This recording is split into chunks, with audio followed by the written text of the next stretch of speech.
సిలికానాంధ్ర మనబడి బాలానందం, చక్కని చిక్కని పదహారణాల తెలుగు వినోదం. చక్కని చిక్కని పదహారణాల తెలుగు వినోదం మన బాలానందం. ఈ బాలానందం కార్యక్రమానికి విచ్చేసిన శ్రోతలకు స్వాగతం, సుస్వాగతం. ఈ రోజు లైలా ఎలిమెంటరీ కేంద్రం నుంచి మనబడి విద్యార్థులు మన శ్రోతలను అలరించేందుకు చక్కటి మాటలు, పాటలు, కథలు, పద్యాలు, వార్తలు ఇంకా మరిన్ని విశేషాలతో సిద్ధంగా ఉన్నారు. ఈ రోజు బాలానందం అత్తయ్యగా మీతో మాట్లాడబోతున్నది నేను, సురేఖ మధురు. అలాగే నాకు సహకారంగా బాలానందం అన్నయ్యగా అక్షజ్ మధురు వ్యవహారకర్తలుగా ఉన్నాం. ఏ కార్యక్రమమైనా విజయవంతంగా అవ్వాలన్నా చాలా మంది సహకారం అవసరం కదా. ఈ కార్యక్రమం కోసం నాకు సహకరించిన మా లైలా ఎలిమెంటరీ ఫ్రీమౌంట్ కేంద్రం సమన్వయకర్త హిమబిందు గారికి, మనబడి గురువులకు, పిల్లలకు, అలాగే పిల్లలకు శిక్షణ ఇచ్చిన ప్రతి తల్లిదండ్రులకు మా హృదయపూర్వక ధన్యవాదాలు. వినోదం, విజ్ఞానం కలిసిన అద్భుత ప్రయాణం మొదలవుతోంది. ఈ ప్రయాణంలో ముందుగా రాబోతున్నది మా తెలుగు తల్లికి పాటతో ప్రకాశం విద్యార్థి స్మయన్. సిద్ధమైన స్మయన్? సిద్ధమే అన్నయ్య. మా తెలుగు తల్లికి మల్లె పూదండ, మా కన్న తల్లికి మంగళారతులు. మా తెలుగు తల్లికి మల్లె పూదండ, మా కన్న తల్లికి మంగళారతులు. కడుపులో బంగారు, కను చూపులో కరుణ, చిరునవ్వులో సిరులు తెరలించు మా తల్లి. మా తెలుగు తల్లికి మల్లె పూదండ, మా కన్న తల్లికి మంగళారతులు. గలగలా గోదారి కదలిపోతుంటేను, విరవిరా కృష్ణమ్మ పరుగులెడుతుంటేను, బంగారు పంటలే పండుతాయి, మురిపాల ముత్యాలు దొరలుతాయి. మా తెలుగు తల్లికి మల్లె పూదండ, మా కన్న తల్లికి మంగళారతులు. ధన్యవాదాలు. మా తెలుగు తల్లికి పాట చాలా చక్కగా పాడాము స్మయన్. ఇప్పుడు బాలబడి నుంచి అచ్చులతో పాట పాడేందుకు కిమైరా వస్తుంది. సిద్ధమైన కిమైరా?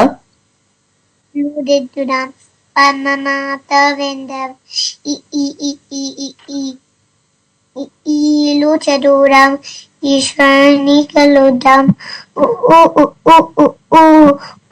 ఊలు దిద్దుదాం, పరతరును చూడాం, అంటూ అందరమీ పిలుద్దాం, అంటూ ఓనమాలు దిద్దుదాం, అమ్మ అందరము పాడుదాం, అమ్మ అందరము పాడుదాం. ధన్యవాదాలు. చాలా చక్కగా పాడాము కిమైరా.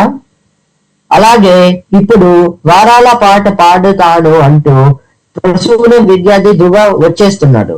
సిద్ధమైన ధృవ? సిద్ధమే అన్నయ్య. ఆదివారం నాడు అరటి మొలిచింది, సోమవారం నాడు సూరి వేసి పెరిగింది, మంగళవారం నాడు మరాకు తొడిగింది, బుధవారం నాడు పొట్టిగా వేసినది, గురువారం నాడు ఊపుడులో దాగినది, శుక్రవారం నాడు పచ్చిలో పండినది, శనివారం నాడు చకాచకా గెలకోసి అబ్బాయి అమ్మాయి అరటి పండ్లు ఇవిగో అందరికీ పంచితిమి అరటి అట్టవులు. ధన్యవాదాలు. తెలుగు వారాలన్నీ చాలా చక్కగా చెప్పావు ధృవ. ఇప్పుడు అంతే ముద్దుగా చిట్టి చిట్టి మిరియాలు అంటూ పాడటానికి బాలబడి నుంచి అశ్వి వస్తోంది. సిద్ధమైన అశ్వి? చిట్టి చిట్టి మిరియాలు చెట్టు కింద పోసి పుట్టమన్ను తెచ్చి బొమ్మలు కట్టి అల్లం వారింటికి చల్లకు పోతే అల్లం వారి కుక్క పో అన్నది. నా కాల గజ్జలు గల్లు గల్లు అన్నవి. మా ఇంటి పాప కిల కిల అన్నది. ధన్యవాదాలు. చిట్టి చిట్టి మిరియాలు పాట చాలా బాగా పాడావు అశ్వి. తర్వాత చందమామ రావే అంటూ మన ముందుకు వస్తోంది స్మైరా. సిద్ధమైన స్మైరా? సిద్ధమే అన్నయ్య. చందమామ రావే చాబెల్లి రావే కొండెక్కి రావే కోతి పూలు తేవే బండెక్కి రావే బంతి పూలు తేవే నతింత రావే అమ్మాయికి ఇవ్వవే పల్లకిల్ల రావే పాలు పెరుగు తేవే పరిగెత్తి రావే పనస పండు తేవే అలయగుండ రావే అరటి పండు తేవే అన్నీ తేవే అబ్బాయికి ఇవ్వవే. ధన్యవాదములు. చాలా బాగా పాడావు స్మైరా. ఇప్పుడు ఒక చక్కటి నీతి కథతో ప్రవేశం విద్యార్థి అభిరామ్ వస్తున్నాడు. సిద్ధమైన అభిరామ్? సిద్ధమే అన్నయ్య. అనగనగా ఒక ఊర్లో సోమ అని ఒక రైతు ఉండేవాడు. ఆ రైతుకి కొన్ని మేకలు ఉన్నాయి. రోజు ఆ మేకలు తినడానికి ఒక అడవికి వెళ్ళాయి. ఒక రోజు ఒక పెద్ద వర్షం వచ్చి ఒక మేక తప్పిపోయింది. ఆ మేక ఒక గుహ చూసి దాంట్లోకి వెళ్ళింది. అది సింహం యొక్క గుహ. అప్పుడు ఆ సింహం వచ్చి చూసి అడిగింది, నువ్వు ఎవరు అని అడిగింది. అప్పుడు ఆ మేక చూసి తెలివితో పెద్దగా అరిచింది, నేను 10 పులులు తిన్నాను, 4 ఏనుగులు తిన్నాను, నాకు సింహంని తినడం అంటే నా కోరిక హహ అని చెప్పింది. అప్పుడు ఆ సింహం చూసి విని అప్పుడు భయపడి పారిపోయింది. ఈ కథలో నీతి ఏమిటంటే ఉపాయంతో అపాయాన్ని తప్పించుకోవచ్చు. ధన్యవాదాలు. లేకపోతే గాంభీర్యం కథలో మంచి నీతిని మా శ్రోతలకు అందించినందుకు ధన్యవాదాలు అభిరామ్. తర్వాత మన ముందుకు వస్తున్నది చిక్కు చిక్కు రైలు అంటూ బాలబడి నుంచి సాన్వి. సిద్ధమైన సాన్వి? చిక్కు చిక్కు రైలు వస్తుంది. చిక్కు చిక్కు రైలు వస్తుంది. దూరం దూరం జరగండి. ఆగినాక ఆగండి. జో జో పాప ఏదో లడ్డు మిఠాయ తినిపిస్తా. చల్లని పాలు తాగిస్తా. ధన్యవాదాలు. చిక్కు చిక్కు రైలు పాట చాలా బాగా పాడారు సాన్వి. ఇప్పుడు ఒక చక్కటి నీతి కథ చెప్తాను అంటూ ప్రసూనం నుంచి ఆద్య ఆవు పులి కథతో వస్తోంది. సిద్ధమైన ఆద్య? సిద్ధమే అన్నయ్య. అనగనగా ఒక ఊరులో ఒక ఆవు ఉండేది. ఆ ఆవు ఒక రోజు అడవిలోకి మేత కోసం వెళ్ళింది. అక్కడ ఒక పులి ఆవుని పట్టుకొని తినాలని అనుకుంది. ఆవు భయపడకుండా అంది, నాకు ఇంట్లో చిన్న లేగదూడ ఉంది, దానికి పాలు ఇచ్చి చివరిసారి తప్పకుండా వస్తాను అని అనింది. పులి కొంచెం సేపు ఆలోచించి ఆవుని వదిలేసింది. ఆవు ఇంటికి వెళ్ళి తన లేగదూడలకు పాలు ఇచ్చి తన మాట ప్రకారం తిరిగి పులి దగ్గరకు వచ్చింది. ఆవు నిజాయితీ మాట నిలబెట్టుకోవడం చూసి పులి ఆశ్చర్యపోయి ఆవుని వదిలేసింది. నీతి నిజాయితీ గొప్ప గుణం. ధన్యవాదాలు. ఆవు పులి కథ మరియు దాని నీతిని చెప్పినందుకు ధన్యవాదాలు ఆద్య. ఇప్పుడు నేను కూడా నీతి కథ చెప్తాను అంటూ ప్రవేశం విద్యార్థి అభినవ్ ఉడత కథతో వస్తున్నాడు. సిద్ధమైన అభినవ్? సిద్ధమై అన్నయ్య. అనగనగా ఒక తోటలో ఒక ఉడత ఉండేది. ఆ ఉడత చిలుకల తోడుగా ఎగురుతూ ఉండేది. ఒక రోజు ఆ ఉడత అమ్మ చెప్పింది, కాయలు కోసుకుని తీసుకురా. కానీ ఆ ఉడత చిలుకల తోడుగా ఆడుతూ పాడుతూ ఇంటికి దారి మర్చిపోతుంది. ఆ ఉడత ఒక చెట్టు మీద కూర్చొని ఏడుస్తూ ఉండింది. ఒక కుందేలు అక్క వచ్చి చెప్పింది, నేను నీ ఇంటికి తీసుకువెళ్తాను. ఆ ఉడత అమ్మని చూసి బాగా ఏడుస్తూ ఉండింది. ఆ ఉడత ఒక పాట పాడింది. కాళ్ళు మాట మర్చాను, చిలుకలు తోడుగా ఎగ్రాను, ఇంటికి దారి మర్చాను, కొండేలు అక్కతో వచ్చాను, అమ్మ మాట వింటాను.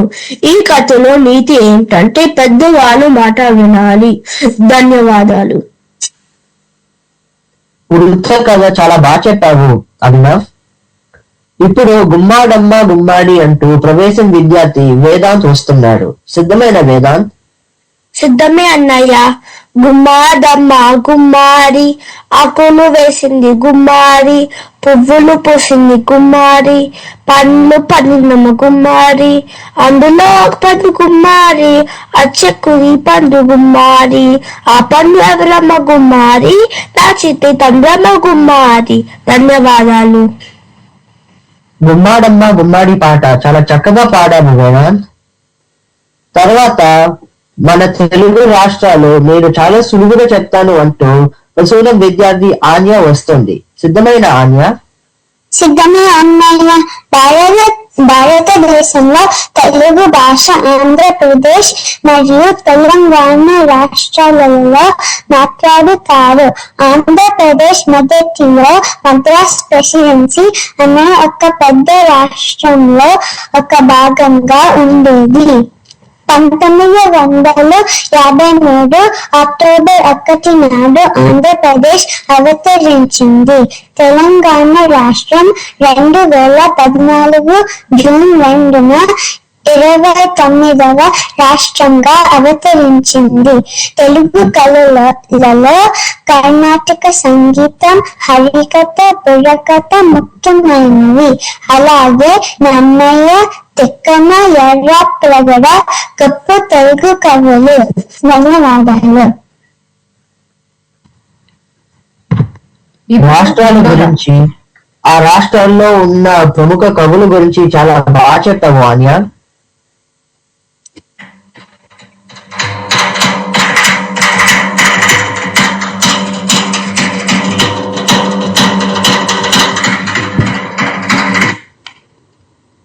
ఇప్పుడు దండోరాతో వార్తలు చదివేందుకు మన ప్రకాశం విద్యార్థి మనస్వి వస్తుంది. మనస్వి సిద్ధమేనా? ఆంధ్ర మనబడి బుల్లెటిన్ న్యూస్ కి స్వాగతం. ఈ రోజు వార్తలు చదువుతోంది మనస్వి జంపాల. సిలికాన్ ఆంధ్ర మనబడి విదేశాలలో నివసిస్తున్న తెలుగు పిల్లలకు భాష మాత్రమే కాకుండా సంస్కృతిని కూడా అందిస్తూ తన ప్రత్యేకతను చాటుతోంది. చిన్నారులు ఆటపాటలతో తెలుగు నేర్చుకోవడం ప్రారంభించి క్రమంగా అక్షరాలు, పదాలు, వాక్యాలు నేర్చుకుంటూ చివరికి సాహిత్య స్థాయికి చేరుకుంటున్నారు. విద్యార్థులు కేవలం చదవడం, రాయడం మాత్రమే కాదు, తెలుగులో ధైర్యంగా మాట్లాడడం, భావాలను వ్యక్తపరచడం కూడా నేర్చుకుంటున్నారు. ఇప్పటికే 10,000 మంది పైగా విద్యార్థులు మనబడి భాగస్వాములు అయ్యారు. కొత్త విద్యార్థులను నమోదు ప్రక్రియ ఏప్రిల్ 1 నుండి అందుబాటులోకి వచ్చింది. ఈ సంవత్సరం ప్రత్యేకంగా 25 సంవత్సరాల సిల్వర్ జూబ్లీ సందర్భంగా జూలై 31 నుండి కాలిఫోర్నియాలోని ఓక్లే మరీనాలో అద్భుతంగా వేడుకలు జరగనున్నాయి. ఈ వేడుకల్లో కూచిపూడి నాట్యం, సంగీతం, నాటకాలు, జానపద జాతర వంటి అనేక వైవిధ్యమైన కార్యక్రమాలు ప్రేక్షకులను అల్లరించనున్నాయి. అంతేకాకుండా 1800 మంది విద్యార్థులతో కలిసి శతక శంఖారావం అనే విశేష కార్యక్రమం కూడా నిర్వహించబోతోంది. అమెరికా గడ్డపై కూడా మన సంస్కృతి పరిమళాన్ని వెదజల్లుతో ఈ చిన్నారులు నిజమైన తెలుగు తల్లి వారసులుగా ఎదుగుతున్నారు. మన భాషను భవిష్యత్తు తరాలకు అందించడంలో మనబడి శక్తివంతమైన వేదికగా నిరంతరం ప్రయత్నిస్తోంది. ఇదే మనబడి ప్రత్యేక కథనం. మళ్ళీ కలుద్దాం. అంతవరకు సెలవు. తర్వాత వస్తున్నది భారతదేశ పండుగల గురించి వివరిస్తాను అంటూ ప్రసూనం విద్యార్థి అభిరామ్. సిద్ధమైన అభిరామ్? సిద్ధమే అన్నయ్య. భారతదేశంలో మనం జరుపుకునే పండుగలు మనకు ఆనందం మాత్రమే కాకుండా ఐక్యత మరియు సాంప్రదాయాల విలువలను నేర్పిస్తాయి. మొదటిగా వచ్చే పండుగ వినాయక చవితి. ఈ రోజు మనం వినాయకుడు పూజించి జ్ఞానం మరియు విజయాన్ని కోరుకుంటాము. దసరా తర్వాత 9 రోజుల పాటు అమ్మవారిని పూజించి 10వ రోజు జరుపుకునే పండుగ దసరా. దీపావళి ఈ రోజు అందరూ దీపాలు వెలిగించి చెడుపై వచ్చి విజయాన్ని సాధించిందని భావిస్తారు. సంక్రాంతి సూర్యుడు సంక్రమణం బట్టి ఇది జరుపుకుంటాము. ఈ పండుగను భోగి, సంక్రాంతి, కనుమని 3 రోజులు చేసుకుంటాము. ఉగాది కొత్త ఆశలతో తెలుగు నూతనను సంవత్సరంలోకి ప్రవేశించి మనం ఆనందంగా జరుపుకునే పండుగ శ్రీరామనవమి. ఈరోజు శ్రీరామ జన్మదినంగా జరుపుకునే పండుగ. శ్రీరాములాగా అందరూ ధర్మంగా ఉండాలని కోరుకుంటారు. అందరూ జరుపుకునే పండుగలు భారతదేశంలో ప్రత్యేకత నిలిపాయి. ధన్యవాదాలు. పండుగలు వాటి ప్రత్యేకత గురించి చాలా చక్కగా వివరించావు అభిరామ్. తర్వాత వస్తున్నది సుమతి శతక పద్యంతో ప్రసూనం విద్యార్థి జై. సిద్ధమైన జై? సిద్ధమే అన్నయ్య. మన కోపమే తన శత్రువు, తన శాంతమే తనకు రక్ష, దయచుట్టంబో తన సంతోషమే స్వర్గము, తన దుఃఖమే నరకముందు తథ్యము సుమతి. ఇప్పుడు నేను తాత్పర్యం చెప్తాను. కోపం మనిషికి అతి పెద్ద శత్రువు. దీని నుండి శాంత గుణం మనిషికి రక్షణ ఇస్తుంది. మనిషిలోని జాలి గుణం బంధువులాగా ఉండవలసిన లక్షణం. సంతృప్తి, సంతోషం మనిషికి ఆనందాన్ని ఇస్తాయి.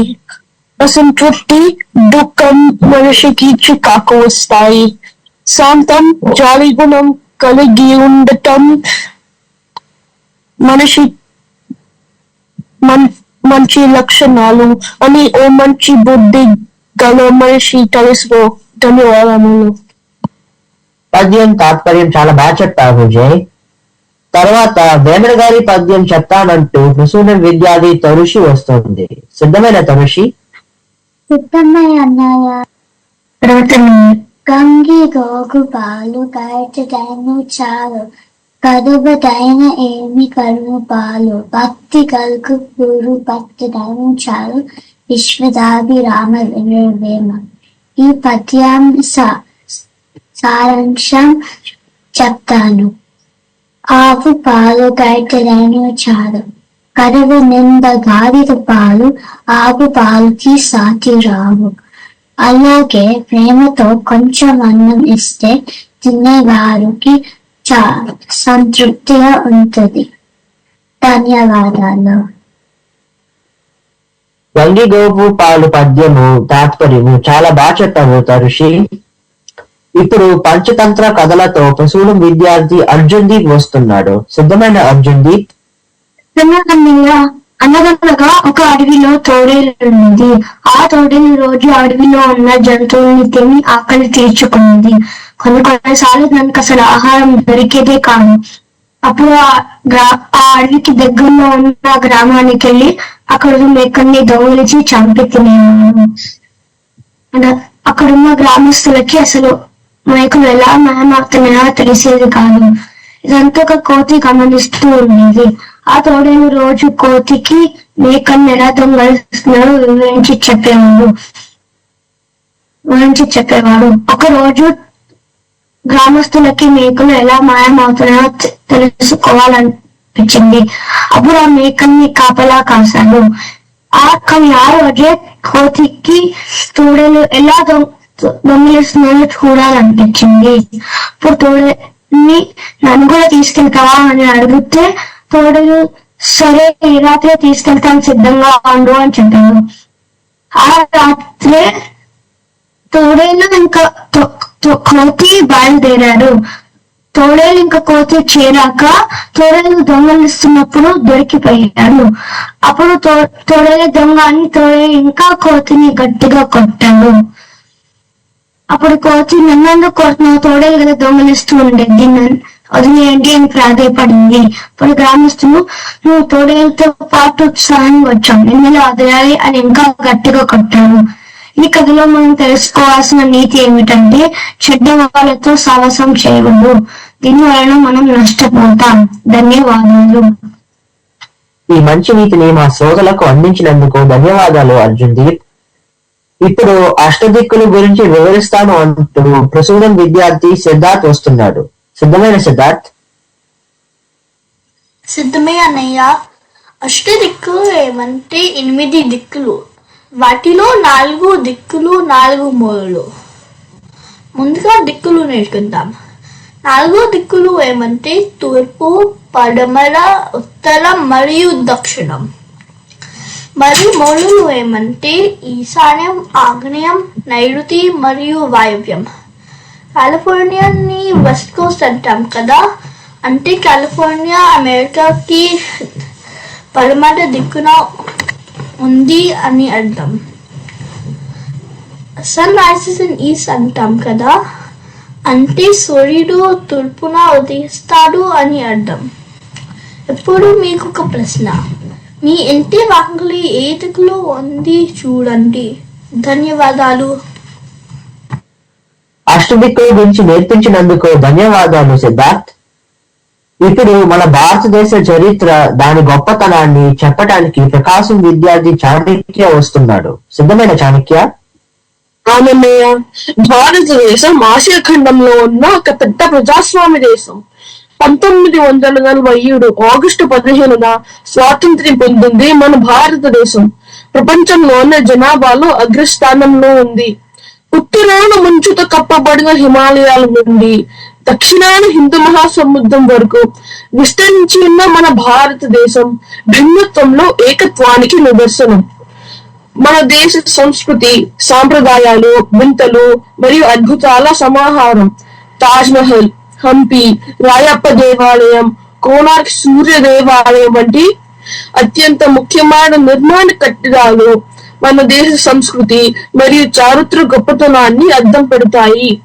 గానం, వాద్యం, నృత్యం, చిత్రలేఖనం వంటి ప్రాచీన కాలం నుండి 64 కళలు ప్రసిద్ధి చెందాయి. భరతనాట్యం, కథక్, కథకలి, వీరనాట్యం, గర్భా, భాంగ్రా వంటి శాస్త్రీయ మరియు జానపద నృత్యాలు ఉన్నాయి. మన భారతదేశాన్ని శాతవాహన, కాకతీయ, విజయనగర, మౌర్య, మరాఠా వంటి చాలా గొప్ప రాజ్యాలు పరిపాలించాయి. మనం అనుభవిస్తున్న సాంకేతిక, ఆర్థిక స్వేచ్ఛ వెనుక వేలాది మంది అమర వీరుల త్యాగాలున్నాయి. బ్రిటిష్ వారి నుండి భారతదేశం కాపాడడానికి పోరాడిన వీరుల వల్ల ఇలా సాధ్యమైనవి. మహాత్మా గాంధీ, భగత్ సింగ్, అల్లూరి సీతారామరాజు, ఝాన్సీ లక్ష్మీబాయి, నేతాజీ సుభాష్ చంద్రబోస్ వంటి ఎందరో వీరులున్నారు. మనం వారి ఆశయాలను గౌరవిస్తూ దేశాన్ని అభివృద్ధి పదంలో నడిపించటమే మనం వాళ్ళకిచ్చిన నిజమైన నివాళి. ధన్యవాదాలు. భారతదేశ చరిత్ర, దాని గొప్పతనాన్ని గురించి చాలా చక్కగా చెప్పావు చాణక్య. భారతదేశానికి స్వాతంత్రం రావడానికి ఎంతో మంది నాయకులు, వీర వనితలు పోరాడారు. వాళ్ళలో ఒకరైన వీర వనిత ఝాన్సీ లక్ష్మీబాయి గురించి చెప్పటానికి ప్రకాశం విద్యార్థి అభినవ్ వస్తున్నారు. సిద్ధమైన అభినవ్? సిద్ధమే అన్నయ్య. నేను ఇవాళ వీరత్వానికి ప్రతీకగా నిలిచిన మహావీర నారి ఝాన్సీ లక్ష్మీబాయి గురించి చెప్పబోతున్నాను. ఝాన్సీ లక్ష్మీబాయి 1828 నవంబర్ 19న వారణాసిలో జన్మించారు. ఆమె అసలు పేరు మణికర్ణిక. అందరూ మను అని ముద్దుగా పిలిచేవారు. ఆమె తల్లిదండ్రుల పేరు మోరోపన్ తాంబే మరియు భగీరథి పాయ్. చిన్నతనం నుంచి యుద్ధ విద్యలపై ఆసక్తి ఉండడంతో గుర్రపుస్వారీ కత్తిసాము వంటి వాటిలో శిక్షణ పొందారు. ఝాన్సీకి మహారాజా అయిన గంగాధరరావును వివాహం చేసుకున్నారు. అప్పటి నుంచి ఆమెను లక్ష్మీబాయిగా పిలవడం మొదలు పెట్టారు. వీరికి సంతానం లేకపోవడంతో దామోదరరావును దత్తత తీసుకున్నారు. కానీ బ్రిటిష్ వారు ఈ దత్తతను నిరాకరించి ఝాన్సీని ఆధీనంలోకి తీసుకోవాలని ప్రయత్నించారు. బ్రిటిష్ వారి కుట్రకు వ్యతిరేకంగా నా ఝాన్సీని ఇవ్వను అని పోరాటం చేశారు. 1857 బ్రిటిష్ వారితో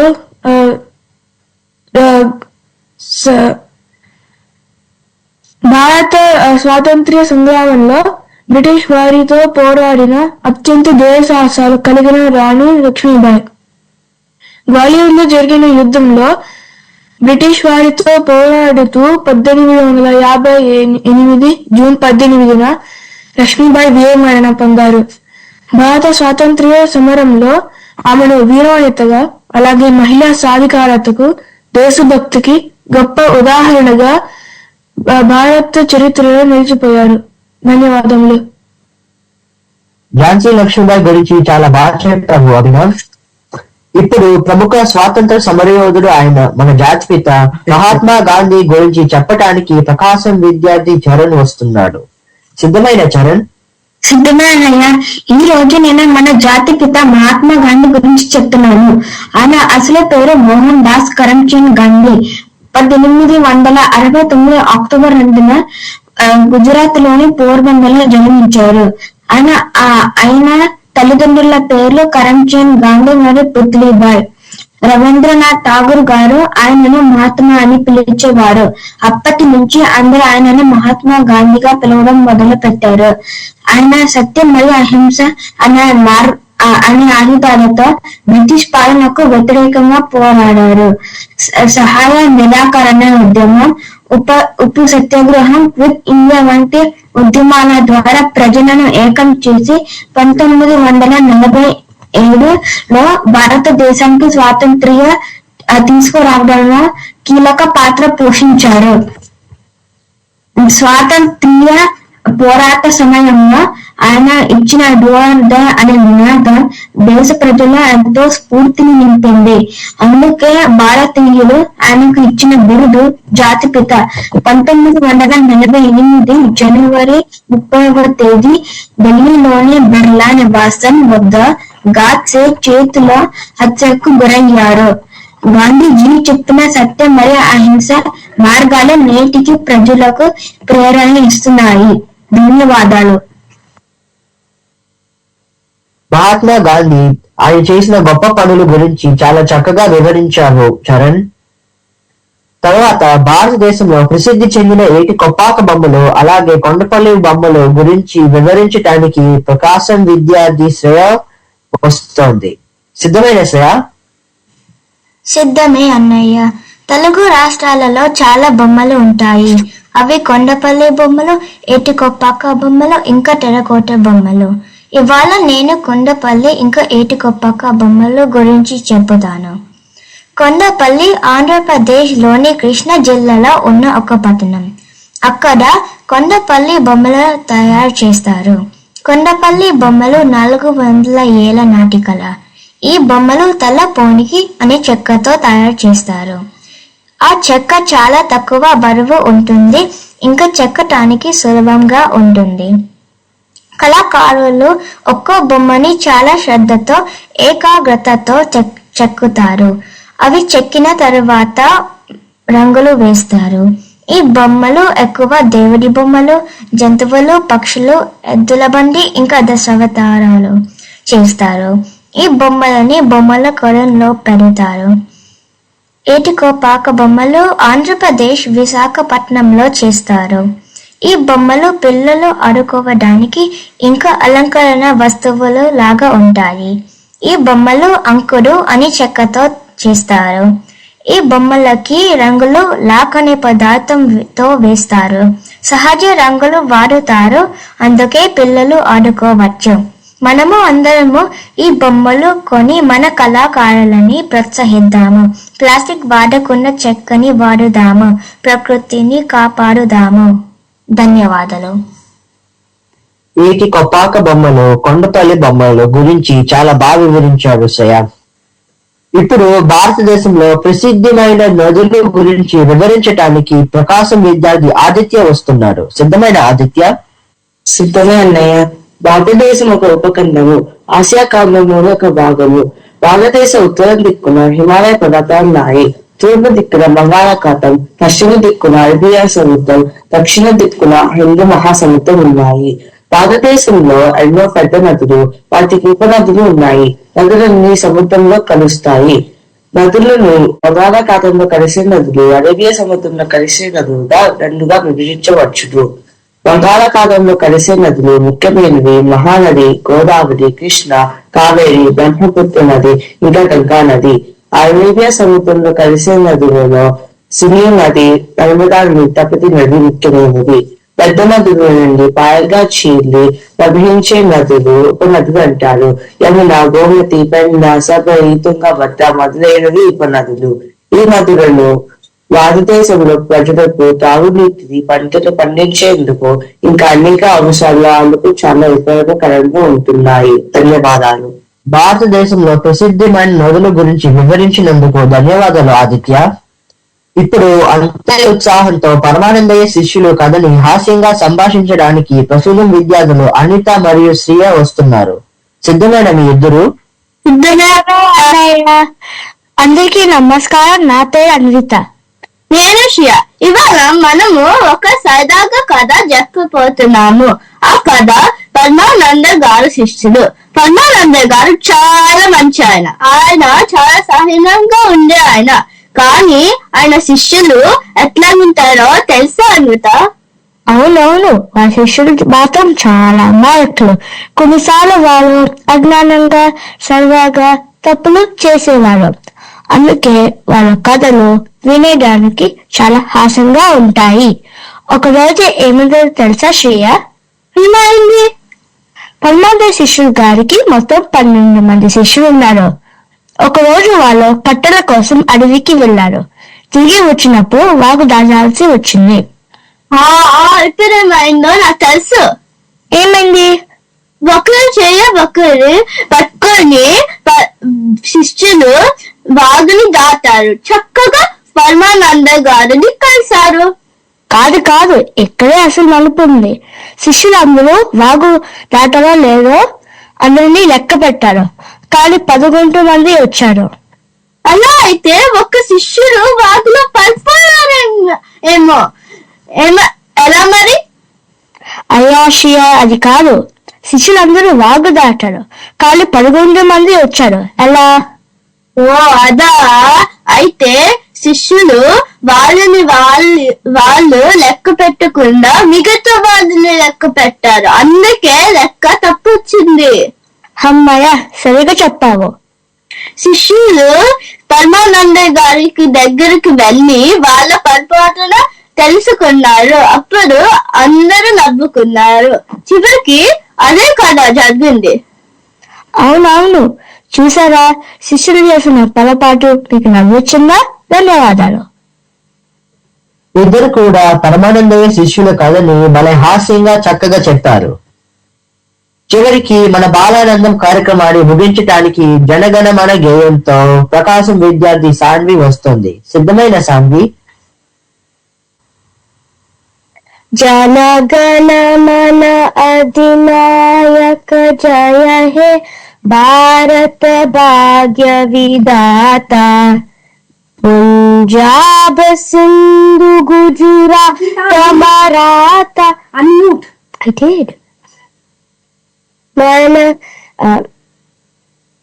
మరాఠా ద్రావిడ ఉత్కల బంగ వింధ్య హిమాచల యమునా గంగా ఉచ్చల జలధి తరంగా तव शुभ नाम जागे तव शुभ आशीष मागे गाहे तव जय गाता जन गण मंगलदायक जय हे भारत भाग्य विधाता జయ హే జయ హే జయ హే జయ జయ జయ జయ హే.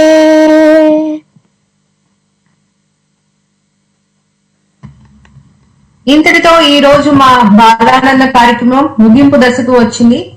మన ఈ కార్యక్రమాన్ని ఆసక్తిగా విన్న ప్రతి శ్రోతకు మా హృదయపూర్వక ధన్యవాదాలు. అలాగే ఈ కార్యక్రమం విజయవంతంగా నిర్వహించడానికి సహకరించిన బాలానందం బృందానికి మా ప్రత్యేక కృతజ్ఞతలు. వినోదం విజ్ఞానం కలిసిన ఇటువంటి మా కార్యక్రమాలను ఇలాగే వింటూ ఉండండి. అంతవరకు సెలవు.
సిలికానాంధ్ర మనబడి బాలానందం, చక్కని చిక్కని పదహారణాల తెలుగు వినోదం.